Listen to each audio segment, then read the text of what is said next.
Bueno, un, dos, tres, probando. Ahí está. ¿Cómo están? Bienvenidos otra vez a un nuevo capítulo de lo que viene siendo Sigmund Freud, el fundador del psicoanálisis. En esta primera edición les tengo buenas noticias.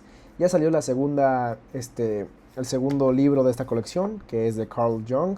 Nada más y nada menos que el alumno pródigo de, de Sigmund.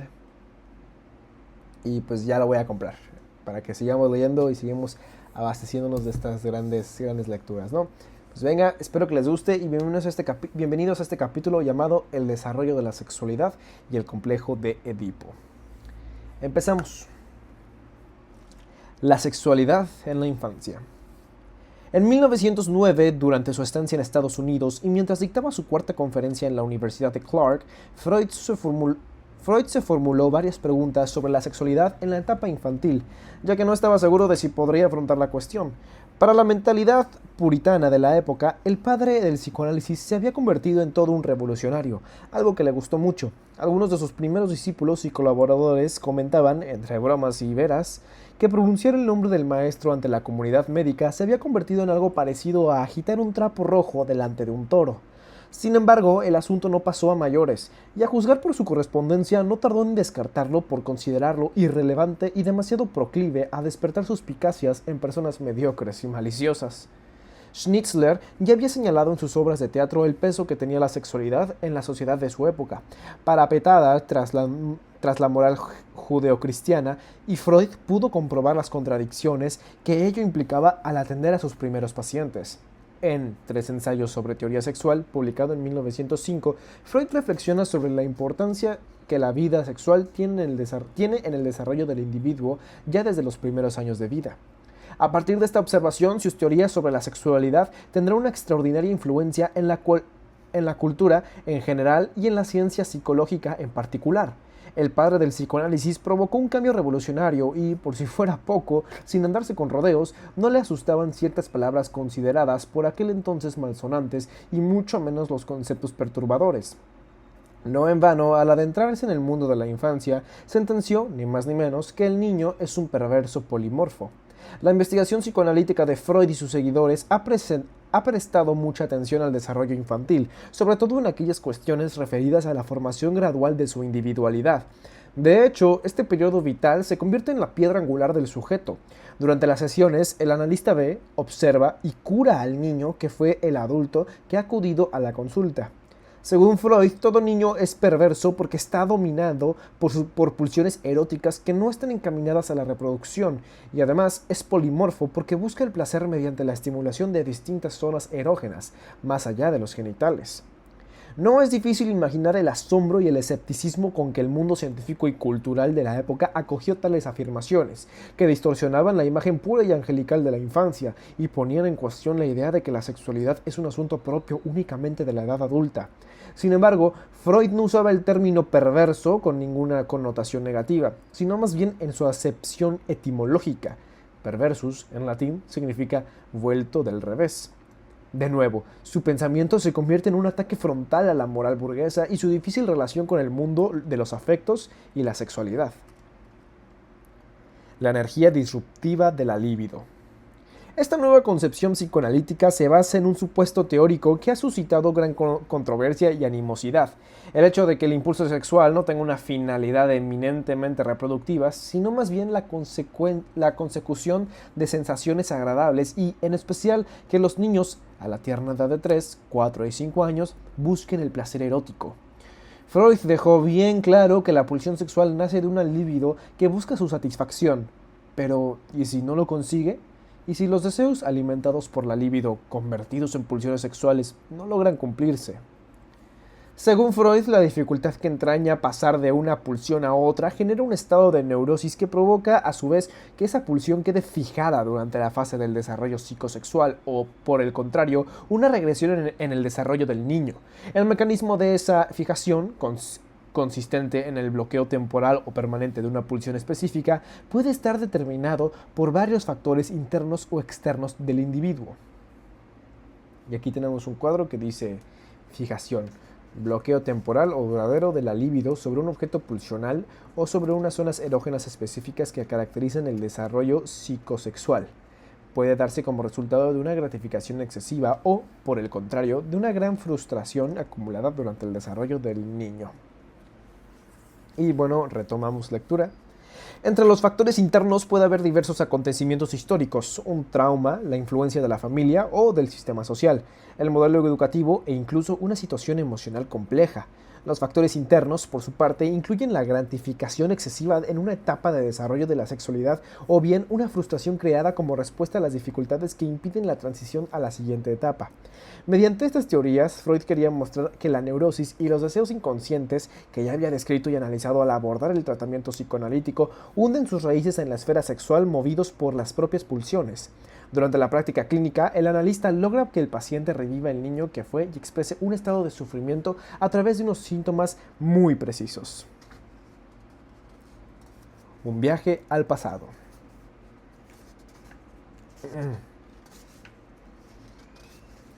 La verdad, en un momento. Freud no se refirió directamente a casos clínicos observados en niños. Años más tarde lo haría su hija Ana, sino que prefirió reconstruir el mundo inconsciente de los adultos, a los que consideraba hijos de los niños que fueron una vez. En aquellas sesiones trataba la edad adulta como si fuese un fiel reflejo de la niñez vívida, como si fuese su prolongación, formada y cristalizada a partir de experiencias pasadas. El adulto, pues, se convierte en el resultado de una cadena de acontecimientos que están determinados por sus precedentes y que, a su vez, determinarán a los que vendrán posteriormente. El modo en que se determina esta progresión evoluciona constantemente, si bien en algunos casos implica también la presencia de fijaciones y regresiones que interrumpen o alteran el flujo evolutivo. Durante el desarrollo psicosexual, la libido, con sus pulsiones, puede encontrar obstáculos que la desvíen de su curso normal y despejen el camino a la neurosis. Y aquí hay un cuadro que dice regresión, se refiere a describe la naturaleza dinámica de la libido, que retrocede o se retrotrae a formas de experiencias gratificantes anteriores al estadio evolutivo alcanzado. Entraña un auténtico regreso a la modalidad de funcionamiento emotivo, físico y comportamental propias de una fase anterior. Y bueno, retomamos otra vez lectura. Las etapas del desarrollo de la sexualidad. De acuerdo con esta teoría, el desarrollo normal de la sexualidad atraviesa una serie ordenada de fases o etapas psicosexuales. Freud identificó 4, la fase oral, la fase anal, la fase fálica y la fase genital. Las dos primeras, conocidas también como fases pregenitales, poseen una importancia considerable en la organización de la vida sexual adulta, ya que para el bebé constituyen el primer modo, independiente y no organizado, de explorar y conocer el mundo. Durante este proceso de estructuración, el paso de una etapa a otra implica una modificación del objeto, la meta y la intensidad de la pulsión. En 3 ensayos sobre teoría sexual, Freud formuló, junto con los conceptos más generales de la libido y la pulsión sexual que intervienen en el proceso, otro referido a las zonas erógenas que caracterizan de una manera muy significativa los diversos estadios del desarrollo psicosexual del niño. Estas fases psicosexuales requieren periodos de ajuste y restauración del equilibrio a lo largo del desarrollo cuyo éxito o fracaso puede generar satisfacción o frustración. De hecho, cabe la posibilidad de que estos conflictos evolutivos se conviertan en un obstáculo o un refuerzo, en el caso de la fijación, de la satisfacción pulsional específica de cada fase psicosexual. Asimismo, en el caso de la regresión se lleva a cabo un retorno a una etapa psicosexual anterior que compromete de forma temporal o permanente el desarrollo normal. En cierto modo, podemos concebirlo como un camino organizado en varias etapas en las que se avanza o retrocede en el caso de que no se mantengan las condiciones que han permitido la realización de la fase de desarrollo. Por esta razón, en cada etapa podrían detectarse elementos de otras ya adquiridas que se integrarán por completo al final en la fase genital. En la fase oral, la primera etapa del desarrollo de la sexualidad del niño, centrada en la zona erógena comprendida por la cavidad oral, la boca y los labios se convierten en el medio para obtener placer y satisfacción. Desde que nace hasta que cumple unos 18 meses, el niño explora el mundo y lo conoce mediante actos tan simples como chupar, morder y comer. Mediante estas experiencias asimila los aspectos placenteros y dolorosos de la existencia. Cuando las necesidades del niño cambian a causa de la evolución biológica y fisiológica, se inicia la fase anal. En esta etapa, comprendida entre los 18 y los 36 meses, el niño debe aprender a controlar los esfínteres. El proceso, de carácter eminentemente fisiológico, no excluye estados de placer y dolor. El placer dirige las pulsiones en pos de una meta, así como para encontrar alivio cuando el dolor despierta la frustración que causa la detención del mecanismo. El aprendizaje de esta tarea depende en gran medida de la educación y, en especial, de las reglas y prohibiciones que imponen los padres, quienes de una manera más o menos implícita facilitan la transición a la etapa siguiente. Como puede verse, la teoría prescinde de todos aquellos aspectos relacionales que se hallan en la base del desarrollo psíquico y emocional del niño y que hoy se consideran de gran importancia.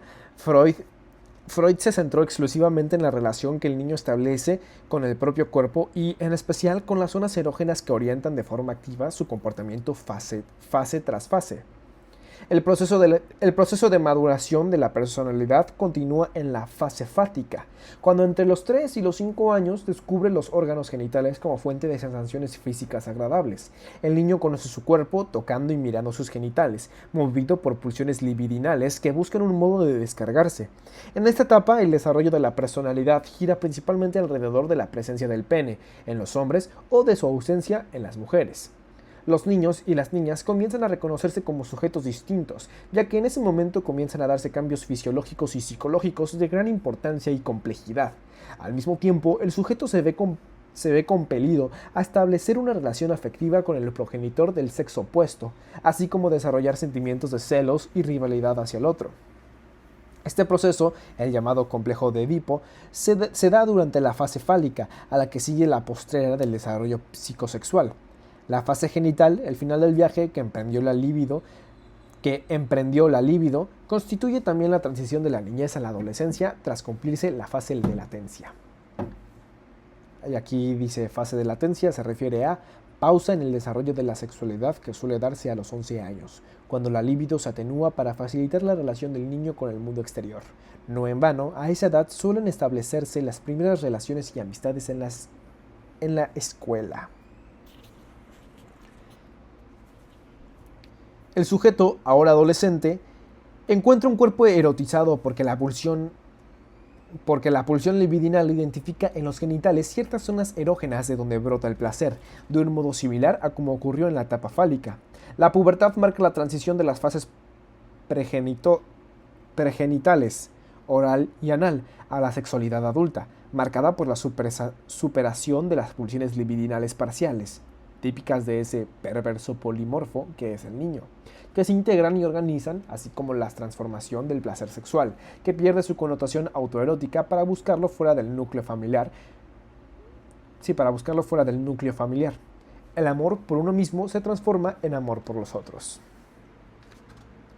Y aquí dice, el complejo de Edipo, el mito griego. El complejo de Edipo, uno de los pilares fundamentales de la teoría freudiana, se da durante la fase fálica y constituye un paso fundamental en el desarrollo afectivo del niño. Su formulación se debe a un largo proceso que se inicia en los primeros esbozos de la interpretación de los sueños, cuando analiza los sueños centrados en la muerte de seres queridos. Este conflicto, quizá el más conocido de su pensamiento, gira en torno al amor que siente el sujeto por uno de los padres y el odio que experimenta por el otro. De su superación depende la formación del superyo y entraña un ajuste de cuentas con la propia sexualidad desde un punto de vista despojado de cualquier valoración de carácter moral, normativo o pedagógico. Con todo, antes de describir este concepto teórico tan importante y analizar el modo en que contribuye a la estructuración de la personalidad, no estará de más detenerse por unos instantes en el mito griego que Freud conoció a partir de Edipo Rey, la tragedia de Sófocles. Según la leyenda, el oráculo de Delfos predijo a Layo, rey de Tebas, que su hijo Edipo lo mataría y se casaría con su esposa. Para evitarlo, el rey ordenó matar a su vástago. Sin embargo, el siervo al que se le había mandado, movido por la compasión, decidió salvar al niño y lo abandonó en el bosque, donde lo halló un pastor que... Mira que aquí hay unas tablas, pero no las voy a leer porque... Bueno, ahorita las leo. Pero bueno, seguimos. Lo entregó al rey de Corinto, quien decidió criarlo como si fuese su propio hijo. Edipo creció sin conocer su auténtico origen. Un buen día, acusado por sus adversarios de ser un niño abandonado, decidió consultar al oráculo para averiguar la verdad. Por desgracia, sus palabras lo horrorizaron, ya que, al igual que se le reveló a Layo tiempo atrás, supo que acabaría con su padre y se casaría con su madre. Edipo, apesadumbrado, dejó Corinto. Días después se encontró con un extraño al que asesinó tras una violenta discusión. Ignoraba que el viajero era Layo, rey de Tebas, el padre al que nunca había conocido. Más adelante, Edipo hubo de enfrentarse con la terrible Esfinge. El monstruo se había apostado en el camino que llevaba a Tebas y proponía a quien se acercase un acertijo. Si el incauto no lo respondía correctamente, moría devorado. Por fortuna, Edipo lo resolvió sin esfuerzo y derrotó a la criatura. Los tébanos, en señal de agradecimiento, le ofrecieron la corona y la mano de Yocasta, la viuda de Layo, quien había muerto de manera misteriosa. La pareja tuvo 4 hijos y pasaron los años felizmente. La armonía se quebró cuando, de improviso, una plaga se cernió sobre la ciudad y se avisó al rey de que, para erradicarla, había que encontrar al asesino de Layo.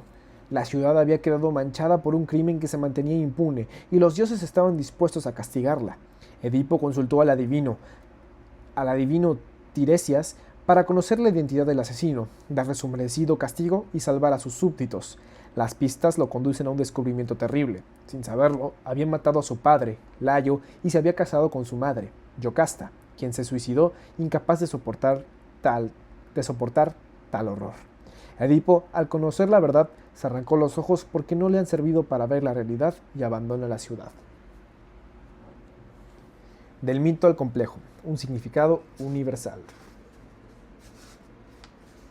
Freud tuvo muy en cuenta este mito griego tan elaborado, no solo a causa de su pasión por la literatura. En 1873, al presentarse a la reválida, escogió un pasaje de Edipo Rey para su examen de griego, una obra que, como confesó, envanecido a un amigo suyo, conocía muy bien. Años más tarde, ya adulto, al sentarse en su butaca cerca del diván en el que se tendían los pacientes, le bastaba con alzar un poco la vista para contemplar una reproducción de Edipo resuelve el enigma de la Esfinge, el célebre óleo de Ingres. Es más, con ocasión de su 50 aniversario, amigos y discípulos mandaron a acuñar una medalla en una de cuyas caras figuraba el perfil adusto del maestro y, en la otra, Edipo y la Esfinge, con el lema, quien resolvió el famoso enigma y fue hombre de muy gran poder. El explorador del inconsciente se había convertido en una figura señera entre sus contemporáneos. Freud atribuyó al mito griego, por el que siempre sintió una enorme fascinación, un significado universal. El itinerario del desarrollo no permitía solo realizar un recuento de la historia personal, sino comprender a todos los seres humanos. El mito de Edipo en la teoría freudiana se convirtió en el complejo de Edipo. Este término, complejo, permite referirse a un intrincado conjunto de conflictos, fantasmas y angustias que conforman el denominado triángulo edípico, protagonizado por los niños y sus padres, quienes se ven obligados a representar unos papeles y unos guiones muy determinados.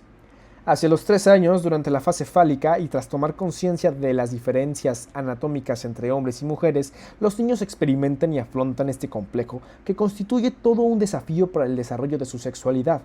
El camino en el que el niño adquiere conciencia de la presencia del pene y la niña de su ausencia tiene un objetivo común para ambos: organizar la propia personalidad individual.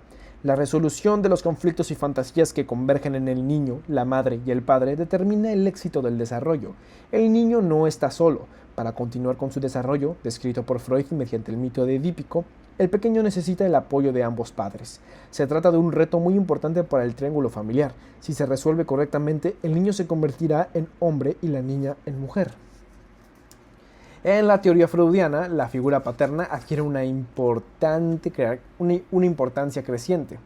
Basta con pensar en la fascinación que el padre del psicoanálisis llegó a sentir por Moisés, padre de su propio pueblo. En el complejo de Edipo, el padre desempeña un lugar preeminente en el desarrollo del niño, tal como ocurre en la tragedia griega. En un principio, las relaciones emocionales son exclusivas de la pareja que forman la madre y el hijo, quedando el padre en un discreto segundo plano. Al iniciarse el conflicto, sin embargo, el padre adquiere gran relevancia, ya que representa el castigo y la amenaza de castración que aparta al niño del afecto de la madre, que llega a imaginarse como incestuoso. Conviene precisar, no obstante, que nos encontramos en un plano muy distinto de la realidad. Dicha amenaza opera solo sobre el deseo y las fantasías del niño, quien teme que la castración represente un acto punitivo por su afecto hacia la madre, de una manera análoga a la que Edipo, en la tragedia, no pudo zafarse del destino y acabó yaciendo con Yocasta, sin saber quién era realmente. Aquí hay un cuadro que dice fantasma, se refiere a conjunto de deseos que no han llegado a realizarse en la vida concreta del individuo y encuentran en el inconsciente una vía alternativa a su satisfacción. El término se refiere al mundo imaginario y sus contenidos. Y bueno, retomamos otra vez. Freud describió dicho complejo de una manera muy sucinta. El niño experimenta una gran hostilidad hacia su padre, al que se opone abiertamente, mientras que, por el contrario, manifiesta un gran amor por su madre. La situación, sin embargo, no siempre se da con tanta claridad en algunos casos. Se muestra complaciente con el padre y agresivo con la madre. En algunos casos se muestra complaciente con el padre y agresivo con la madre. Este primer gran conflicto, este primer gran desafío que debe afrontar el individuo, lo mantiene el niño frente a sus padres, quienes sientan las bases para el desarrollo de sus emociones y su personalidad. La superación del complejo de Edipo suele coincidir con el inicio de la fase de latencia. El conflicto entre el niño y los deseos que siente frente a sus padres sufre una pausa y reaparece durante la pubertad. Al igual que la calma después de la tormenta, se da una suspensión de la libido y de las pulsiones sexuales, y el complejo queda resuelto hasta que, a los 12 años aproximadamente, comienza la etapa genital y la adolescencia. Durante esta etapa, en que las emociones adquieren una gran intensidad y las pulsiones sexuales emergen con un vigor renovado, el adolescente sigue las huellas que en la infancia dejaron su temperamento y el complejo de Edipo, a punto ya de darse por concluido, para iniciar un viaje hacia el mundo exterior, más allá del padre y la madre. El complejo de castración. En la tragedia griega, el cumplimiento de la profecía implica también un castigo. Edipo se ciega tras saber que ha matado a su padre y ha desposado a su madre, y esta, Yocasta, se suicida. De un modo análogo, en el niño emergen sentimientos amorosos, siempre sexualizados, hacia la madre y hostiles hacia el padre. Sin embargo, si bien en el mito los actos y los castigos son reales, el pequeño Edipo freudiano vive sus fantasías de un nivel imaginario y subconsciente, y en ese mismo nivel coloca el castigo paterno. El niño tiene miedo de ser privado de su órgano genital, que en esta fase del desarrollo es el objeto con el que poner a prueba su propia capacidad de conocer e imaginar el mundo. Así, en su imaginación, vive al mismo tiempo las fantasías eróticas relacionadas con la madre y el temor de que su padre podría infligirle ese terrible daño, privándolo del pene para evitar el incesto. La madre, qué pendejada. Este miedo íntimo atenúa el conflicto edípico, extingue el deseo del niño y disminuye la energía libidinal. El padre se inserta en la pareja formada entre la madre y el hijo para ejercer una función normativa y convertirse en el auténtico pilar que sostiene el edificio de la vida psíquica del niño. La figura del padre, el hecho de que niega al niño el deseo de poseer a la madre recurriendo a la amenaza de castración, restablece el equilibrio en la relación y ayuda al niño a afrontar y resolver el reto edípico, así como a trazar un camino para que el pequeño se desarrolle plenamente sano. De hecho, la capacidad del padre para imponer la ley y marcar ese camino constituye una liberación para el niño, quien podrá, a partir de ese momento, establecer nuevas relaciones sentimentales. En este sentido, el padre brinda protección y mantiene alejado a su hijo de la culpa y la vergüenza que padeció Edipo en la tragedia de Sófocles. La tarea del padre consiste en separar al niño de la madre y viceversa, así como aportar un nuevo valor a la pareja parental. La forma en que los padres construyen la relación entre ellos y con sus hijos influye mucho en la superación del complejo de Edipo. La angustia derivada del miedo a la castración es el gran hito de esta etapa y una premisa clave para su resolución tanto en los niños como en las niñas. No obstante, existe una diferencia notable entre ambos sexos, pues si en ellos implica una prohibición y un castigo que atempera sus pulsiones sexuales y los empuja a dejar atrás dicho complejo, en ellas marca precisamente el principio. Wow, ok. La envidia de pene. Ok. La diferenciación sexual estriba en un solo genital, el masculino. La niña no percibe la ausencia del pene como un rasgo distintivo, sino como una carencia.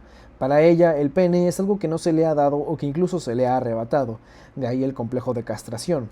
El mismo Freud admitía que, en las niñas, esta fase posee un desarrollo más complejo y elaborado. Quizá por esta razón lo revisó en diversas ocasiones, tal como atestiguan el sepultamiento del complejo de Edipo, de 1924, algunas consecuencias psíquicas de la diferencia anatómica entre los sexos, de 1925, sobre la sexualidad femenina, de 1931, o su breve conferencia, La feminidad, de 1932. En el desarrollo de la niña, la conciencia de su diferencia anatómica respecto al varón nace del descubrimiento de su ausencia de pene y viene acompañada del deseo de tener algo de lo que se siente privada. Para conseguir lo que quiere, la niña debe adoptar un cambio de rumbo. Se separa de la madre. A partir de ese momento, el primer objeto de su amor se convierte en culpable por no haberle dado el pene y se acerca al padre, tratando de ganar su atención. Así, el complejo de Edipo comienza precisamente con el traspaso al padre del amor que sentía por la madre. La niña lleva a cabo tal proceso devaluando, en cierto modo, a la madre, a la que considera un ser con los genitales castrados, privado del sexo masculino que desea. No se trata de un cambio inmediato, sino paulatino, y mucho más tortuoso que en el caso de los niños. El ansia de pene adquiere diversas formas que van desde su reclamación hasta el intento de sustituir a la madre y ocupar su lugar al lado del padre. En un plan simbólico, se da incluso el deseo de tener un hijo con el padre. No mames. En este caso, sin embargo, no existe ninguna prohibición basada en una amenaza de castración, hecho que tiene graves consecuencias, ya que si en el niño este miedo lo asusa a resolver el conflicto y a renunciar a la madre cuanto antes, en la niña, al ser inexistente, la condena a superarlo de una manera mucho más lenta y laboriosa. Freud retomó tales cuestiones una y otra vez, movido por las críticas, algunas feroces, observaciones y argumentaciones provenientes tanto de sus seguidores como de sus detractores. No en vano, incluso en una obra tan tardía como las Nuevas Conferencias de Introducción al Psicoanálisis de 1932, volvió a reflexionar sobre el complejo de Edipo y su dinámica. En esta obra propuso que su superación y la formación del superyo iban entrelazadas, ya que el deseo por el padre se transformaba en una interiorización psíquica que recoge valores y referencias transmitidos de generación en generación. El complejo de Edipo se supera y deja su herencia en ese ideal del yo que regula el comportamiento y los deseos. Bueno, ese fue el capítulo. Espero que les haya gustado. Al chile sí se la volaba el pinche Freud.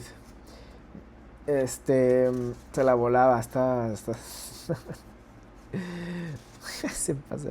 O sea, nos quedan ya bien poquitos capítulos, nos quedan 2 de texto y los otros 2 son bibliografías y textos recomendados.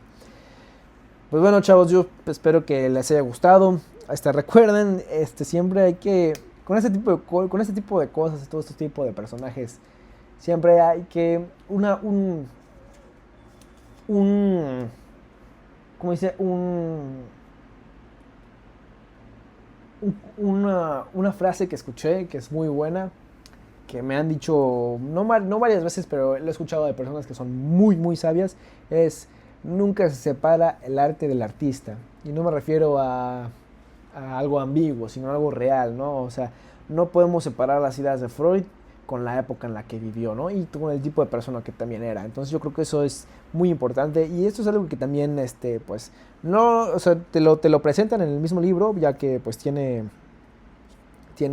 pues, la vida de Freud y la época en la que vivió, ¿no? Entonces te da el contexto, ¿no? Pero siempre hay que seguir investigando, siempre hay que seguir yendo un poquito más allá de las diferentes fuentes nos dan. Pero pues espero que les haya gustado. Recuerden que los amo, ámense y amen a los demás. Y pues nada, nos estaremos viendo en los próximos últimos 2 capítulos, probablemente de Sigmund Freud, el fundador del psicoanálisis. Y nada, espero que les haya gustado, espero que les haya encantado. Nos vemos, yo soy Galletas Cósmicas y nos vemos.